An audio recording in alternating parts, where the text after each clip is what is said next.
제가 영상을 다루고 유튜브를 하면서 금쪽 같은 내 새끼 이야기를 굉장히 많이 하는데, 그럼 여기서 중요한 거.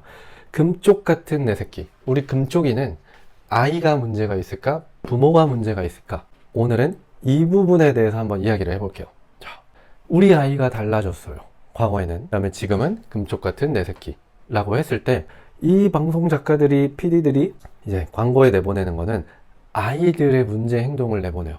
아이가 얼마나 폭력적이고, 얼마나 이 쇼킹하게 문제 행동을 일으키고, 얼마나 개판이고 꼴통짓을 하는지, 이거를 딱 편집을 해서 광고를 딱 때려요. 그러면 사람들은 어떻게 애가 저럴 수 있지? 애가 무슨 괴물이야? 쟤 왜 저래? 이러면서 이 프로그램을 보기 시작해요.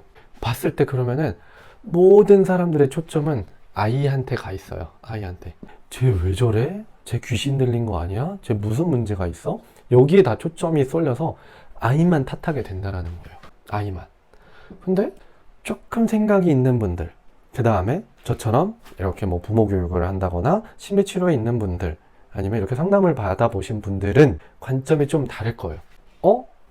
이거 봤는데 저 부모가 좀 이상한데? 아이가 저러는데 왜 부모가 저런 반응을 보이지? 아이가 고집을 부리고 앉아 일어나 이렇게 명령조로 하는데 왜 저걸 다 받아주지? 라거나, 아니면은 아이가 저렇게 힘들어하는데 저거를 그냥 냅둔다고? 저걸 그렇게 폭력적으로 대한다고? 부모를 보는 분들이 있어요. 이렇게 했을 때 이 문제는, 저는 답은 확실해요. 아이 쪽에 문제가 있을 확률은 10% 미만이다. 그리고 이 10% 미만에는 어떤 게 해당되느냐? 자폐, 지적장애, 정말 특수하지만 어떤 유전적 요인에 의해서 이런 정신질환이 있는 친구들이 아니면은 아이들의 문제는 없어요. 나머지 90%의 문제는 부모의 문제다. 그래서 금쪽이가 탄생하는 과정에 있어서 아이의 문제가 크냐 부모의 문제가 크냐라고 했을 때 그냥 무조건 부모의 문제가 크다라고 보시면 돼요. 자, 그럼 왜 부모의 문제가 크냐라고 하면은, 아이들은 태어나서 문제가 있을 확률, 이 장애가 있지 않는 이상은 문제가 있을 확률은 거의 제로예요. 그리고 기질도 왜 그러냐? 엄마 아빠 둘 중에 한 명한테 물려받는 거예요. 둘 낳잖아요? 엄마 하나 아빠 하나 거의 사이좋게 기질을 물려받아요. 그럼 그거를 누구를 탓해요? 본인 기질을 닮은 거예요. 애가 말을 안 듣잖아요? 넌 누구 닮았니? 할 필요가 없는 게 자기들 닮았어요. 지들 닮아서 그런 건데 자기 얼굴에 침 뱉기죠. 자기들 닮은 거예요.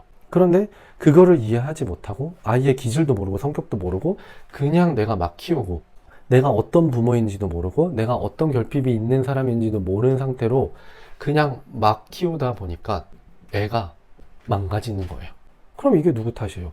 부모 탓이죠. 이거는 그냥 무조건 부모 탓이에요.